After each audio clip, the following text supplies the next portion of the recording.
Pour mon trading de CFD, je veux une plateforme différente. Des graphiques personnalisables, une exécution rapide, des spreads serrés, avec un acteur reconnu présent en France. Trader différemment avec CMC Markets. Salut, c'est Trado, voilà la vidéo de mise à jour pour l'indice parisien et pour Valneva qui m'a été demandé de très nombreuses fois.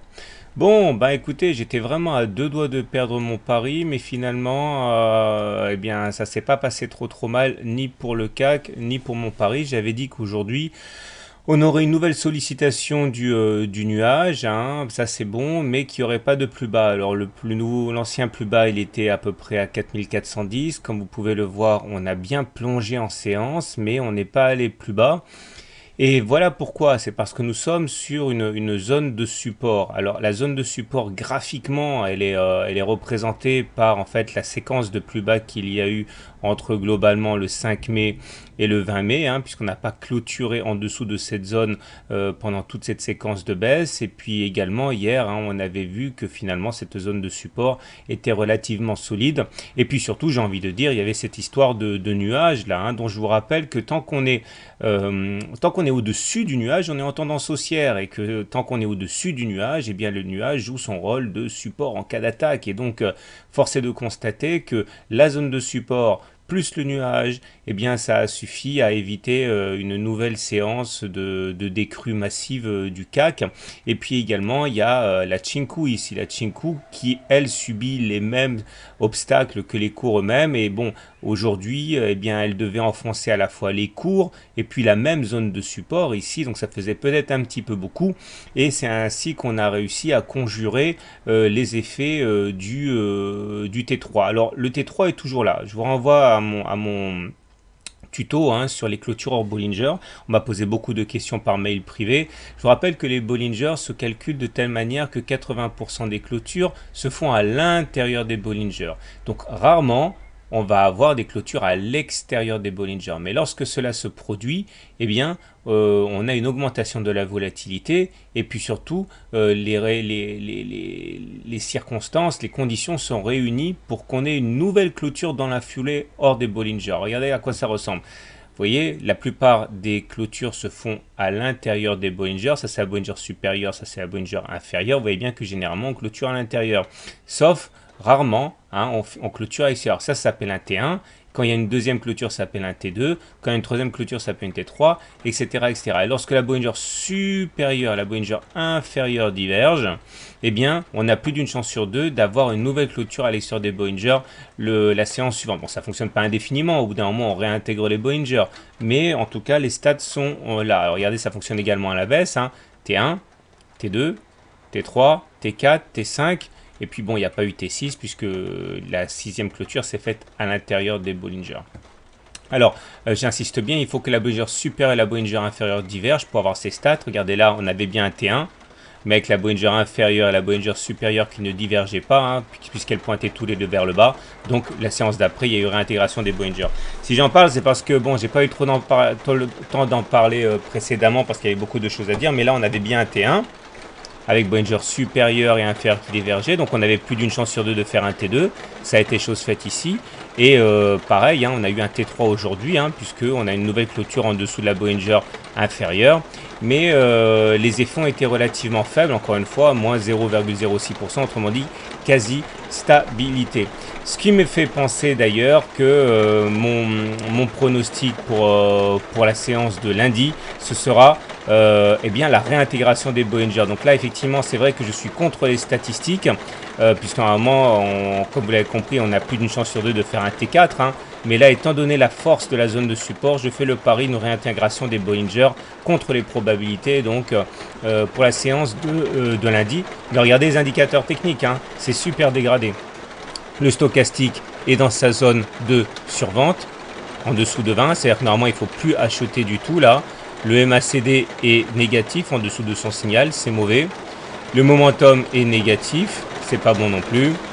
Le CCI n'apporte pas grand-chose de neuf, si ce n'est qu'on est en zone de survente, hein, moins 100, donc ça c'est pas bon non plus.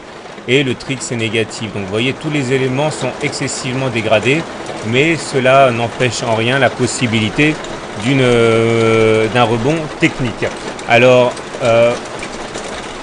j'aimerais quand même terminer avec une vision hebdomadaire du CAC, hein, même si je ferai la revue technique des marchés ce week-end. Regardez, ce qui se passe, c'est tout simplement le respect des probabilités, hein. Regardez, on était dans un biseau ascendant en unité de temps hebdomadaire, et vous le savez depuis longtemps maintenant, les biseaux ascendants, ça se casse généralement par le bas. Et voilà ce qui s'est passé, hein. On a cassé par le bas conformément aux statistiques. Voilà. Maintenant, place à Valneva. Alors sur Valneva, je vais sans doute pas me faire beaucoup de copains parce qu'à court terme c'est assez mauvais, hein. Alors regardez un petit peu où on en est. Tout d'abord, on était en train d'évoluer harmonieusement à l'intérieur de ce canal noir dans lequel on a fait des oscillations quand même assez claires, assez belles. Malheureusement, depuis 3 séances, eh bien, on a cassé ce canal, ce qui nous amènerait théoriquement à prendre la hauteur de ce canal, ici c'est le segment orange, et à le reporter en dessous du point de cassure, ce qui nous amènerait à un contact objectif avec cette oblique là vers les 4,85 euros.